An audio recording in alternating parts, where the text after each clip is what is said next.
Assalamualaikum warahmatullahi wabarakatuh. Kami dari kelas 12 IPA 3, kelompok 2 Biologi. Perkenalkan, nama saya Putri Nur Amalia. Perkenalkan, nama saya Erika Nur Oktaviani. Perkenalkan, nama saya Waludin. Perkenalkan, nama saya Siti Nur Azizah Kusnanda. Perkenalkan, nama saya Eka Febriana.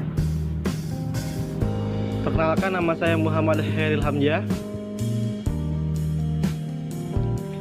Kami di sini akan melakukan praktikum biologi tentang pertumbuhan dan perkembangan pada biji-bijian kacang hijau, kacang tanah, dan biji jagung.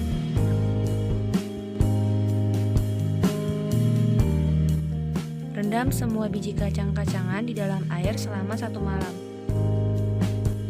Gelas yang diberi tanda warna oranye berada pada tempat gelap, dan gelas yang diberi tanda warna kuning berada pada tempat terang. Siapkan gelas yang sudah diberi tanda, lalu masukkan kapas dan tuangkan air secukupnya. Masukkan 2 biji kacang hijau, 2 biji jagung, lalu masukkan 2 biji kacang tanah. Pada hari pertama, tanaman yang disimpan di tempat gelap mulai muncul radikula, sedangkan tanaman pada tempat terang hanya pada kacang hijau saja yang terdapat radikula.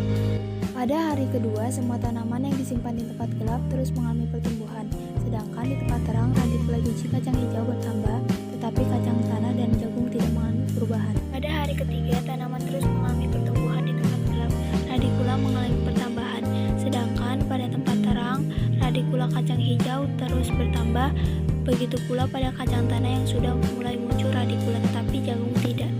Pada hari keempat, semua tanaman yang disimpan di tempat gelap mengalami pertumbuhan cukup cepat, sedangkan pada tempat terang hanya mengalami sedikit pertumbuhan, tetapi radikula pada jagung mulai muncul. Pada hari kelima, tanaman yang disimpan di tempat gelap mulai muncul batang dan cukup panjang, sedangkan tempat terang hanya pada biji jagung. Pada hari ke-6 atau hari terakhir, tanaman yang berada di tempat gelap menunjukkan batang pada kacang hijau mulai meningkat, sedangkan pada tempat terang tidak mengalami perubahan yang pesat. Hasil perhitungan tinggi dan banyaknya daun tertera pada tabel. Kesimpulan pada praktikum ini adalah sebuah benih atau biji yang digunakan awalnya berada dalam fase dormansi atau tertundanya proses perkecambahan. Untuk menghilangkan dormansi, kita bisa memberikan air pada biji-biji tersebut. Setelah biji tersebut direndam air semalam, biji disimpan di tempat yang cocok untuk berkecambah dan cukup air, maka biji pun mulai berkecambah. Proses pertumbuhan biji yang terjadi di dalam dan di luar ruangan berbeda.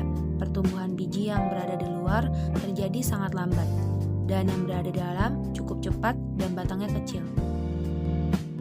Perkecambahan biji terdapat 2 jenis, yaitu perkecambahan epigeal dan perkecambahan hipogeal. Perkecambahan yang terjadi pada kacang tanah dan kacang hijau adalah perkecambahan epigeal, yaitu kotiledon terangkat ke atas media tanam.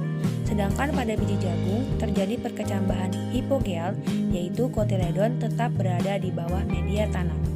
Itulah hasil dari praktikum dari kelompok kami.